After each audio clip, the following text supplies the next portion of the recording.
I am Uncle Mark. Welcome to my channel. Just a do-it-yourselfer at home playing around with some vehicles. Working on a Chevy Impala with a 3400.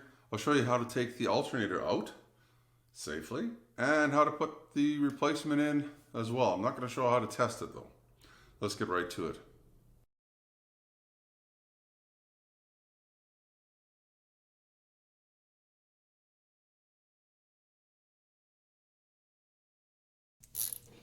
So first thing person will need to do is, here I'll show you closer. This overflow jug, your antifreeze coolant container has got to be moved. Got a couple of these little nuts. I believe they're a 10 millimeter. They're like a pressed tin or something. So very fragile. When we put them back on, they're very easy to strip them, I would think. See what they look like. I've had this off a couple times before for some other things, so next thing you want to do is get these two bolts or nuts out of the way. It's a stabilizer, I believe, for shock towers. Just need to move it a little bit. I mean, hardly at all. You'll see how little. Probably even keep the nuts on there. You just need to move it just a teeny bit. I'm going to pry on it with a screwdriver. Like about that much is going to do it. Now I'm going to gently pry on this plastic here. Don't want it to break, just to get them over the little bolts. And with the screwdriver under this, pry up a little bit and it should come out. There you go. Now, it's probably going to leak. So I want to make sure not to tip it upside down. Be careful where I'm going to sit it. This one's pretty low because I was doing the water pump earlier. I need to fill it up. And way down here is where your tensioner is for the belt. It's that kind of a gray piece looking there. Right there. There's a little square hole. I'm going to mark the belt just so I know which way to put it back on. So that can save us some grief, possibly squeaks and weird noises because the belt is sitting a different way. So use my 3/8 ratchet. Make it so that as if you were loosening, because you're going to have to pull up, and you're going to have to pull up really hard and probably further than you can pull. Just warning you. Just goes in there and just going to pull up. That should release the tension on the belt.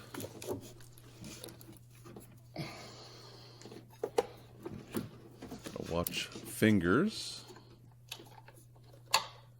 Probably doesn't really matter. Whatever's easier for you to take off first. I'm going to take off the power steering pump first. I'll show the orientation of the way the belt goes back on after too. What it loops around.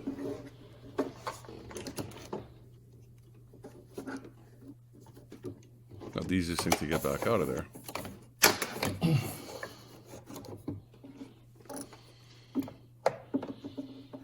Now if we look at the alternator, we're going to go around the back and let's unhook some of the wiring. So this is the positive. And I believe it's a 13 millimeter bolt. And this is why we disconnected the battery earlier. This would be really easy to short out against that black metal ground on the back there. So don't skip any of the steps at all. I want to make sure that battery is disconnected, the negative. And if it isn't, disconnected right now before you go any further. Plus we're going to take that live and we're going to stick it somewhere else. Not good. I'm going to put that back on the alternator so I don't lose it. A lot of times that's a good idea. Okay, and if we look, we also have to, there's a connector here. So it's got a little thing where my thumb is, a little clip. Just pry it and wiggle it, it should come out. Then I'm going to try and tuck it somewhere else too so we don't wreck it or snag on it later. Now, as you can see, this bolt goes all the way through, and it goes into this little piece here that it actually has a nut welded on the end of it.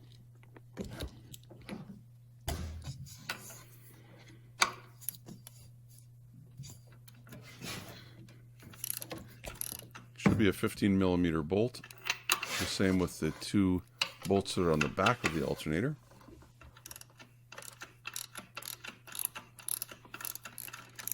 So if it seems to be fighting you the whole way, it might be easier to loosen that back bracket there.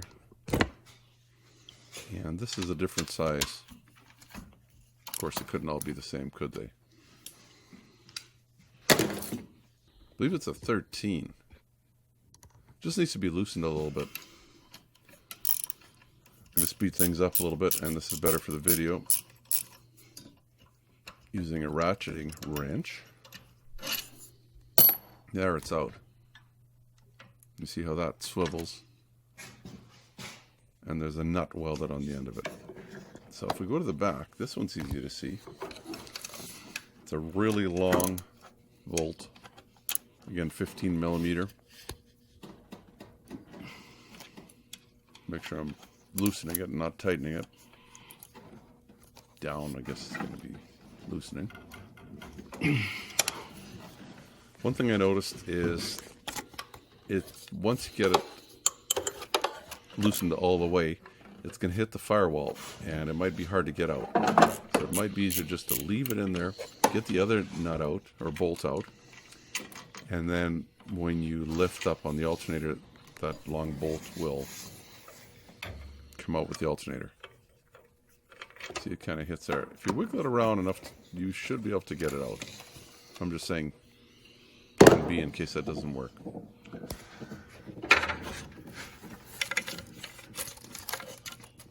We've got another one here to get.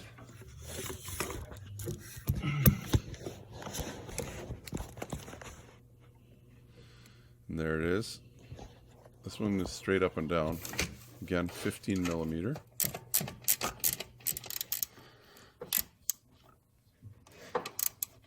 Not going to be easy to get out. A lot easier with a ratcheting wrench. Now you may have to wiggle this around a little bit. If not, loosen that bolt at the back there that we loosened a little bit more before. And that's it.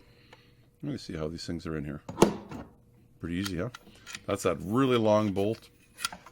If you're having trouble with the firewall that you couldn't get it out, you could just kind of leave it in there a little bit. Do some jiggling and wiggling. Then you take your new one or rebuilt one and put it back in. We'll see how this could work with the bolt, if that's the easier way to put it in. Again, wiggling and jiggling until you get it the thread in.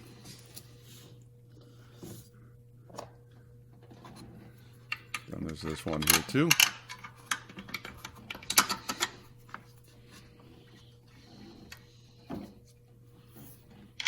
And you may have to loosen this off a little more. So then that nut that's welded on the end of it will go in. There's a nut right there, right? Oh, you see it moving around? And it went in.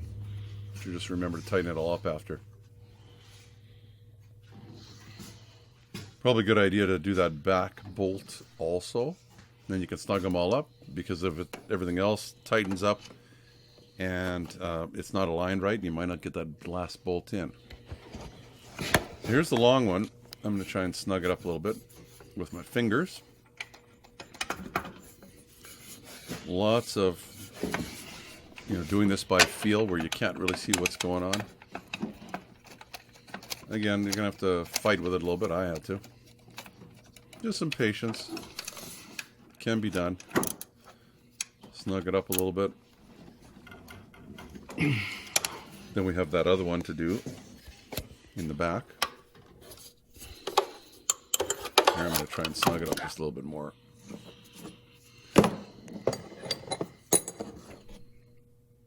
I had it marked because I had some other stuff apart when I did this. There's only going to be 3 or 4 bolts you're going to have out. It's not rocket science to put them back in. You can see where this one needs to go with a camera, but Very hard to get your head back in there unless you have a little mirror or something. You should be able to do it by feel. Only goes in one spot.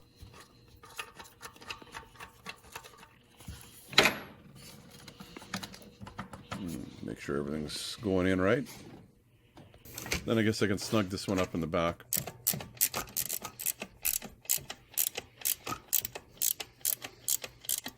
Should be able to tighten everything now to what it needs to be, since the alternator is in its where it's supposed to be. It's in its place.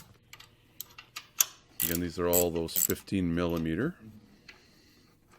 These are ratchet. That'd be a little quicker. Try and tighten that up. Tighten this back one up. I thought this one was 13, is it? I would check them all one more time just to make sure they're all snug. And then the belt goes on. I made my marks there which way it's supposed to face. If it faces the other way, it might squeal or squeak. This is the way it's been ever since the belt was new.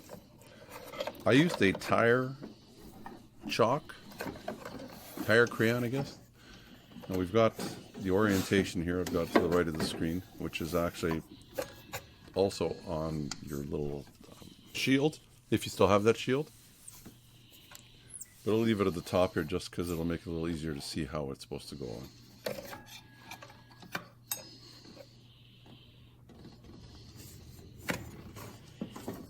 Probably the alternator is going to be the last thing that I put on. But I just sat it on there to hold it for a minute. Trying to loop it around the water pump and loop it around the bottom very right hand is my air conditioner pump. And then the bottom left is a crank or harmonic balancer. I'm going to try and just loosen the tensioner enough that I can get the belt on the alternator. And it looks good, but you know that the belt's probably not sitting properly on there. And as I look down here, see that? The belt is actually over a little bit. It's too close to the motor. It needs to be pulled over just a teeny bit. So I'm going to loosen the tensioner just a little bit and then try and just pull the belt over. And I want to make sure that that belt is sitting properly on that pulley all the way around it, even the bottom. I think you hear it actually spring.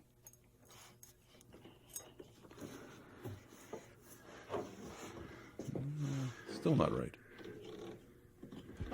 Give it another tug.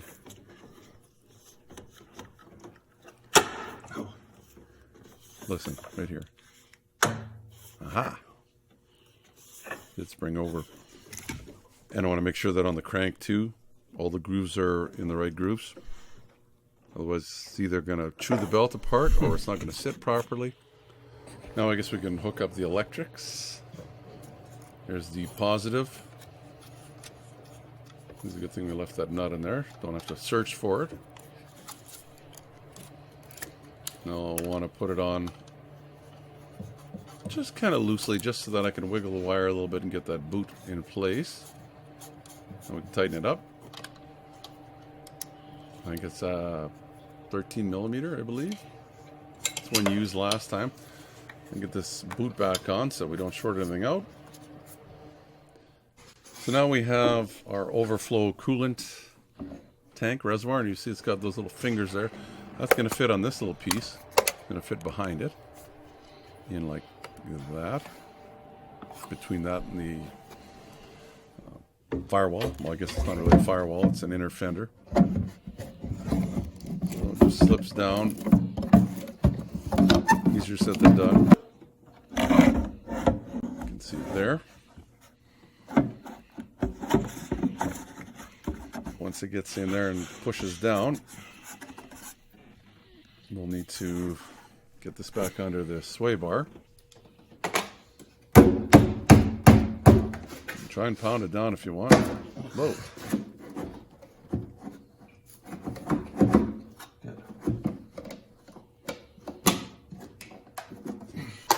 A smarter way would have just been flying up on that this bar to get it under there. There you go.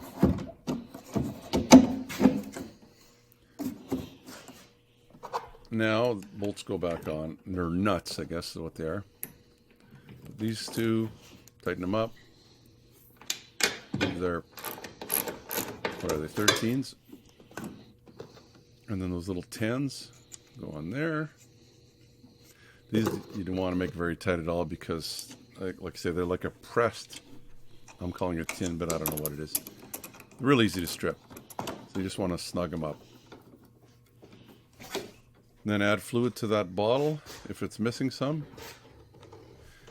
And then we just have to hook up the negative battery terminal back on. I'm going to use my little battery terminal ratchet.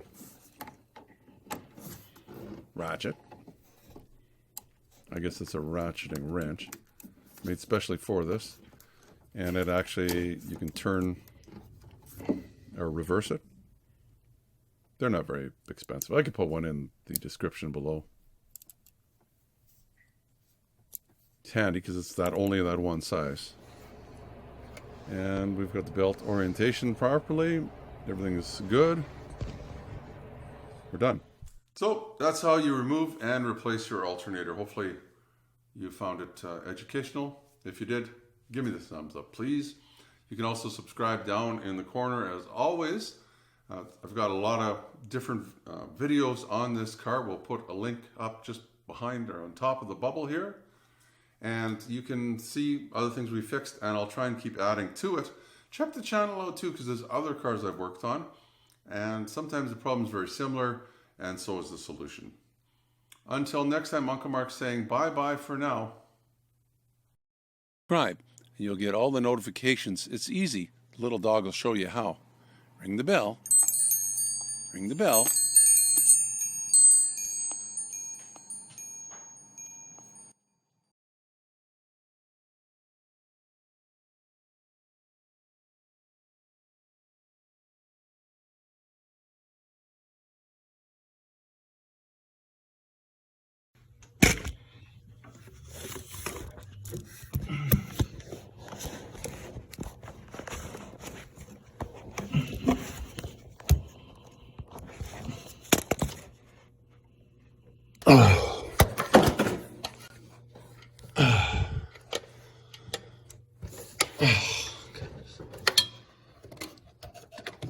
Oh,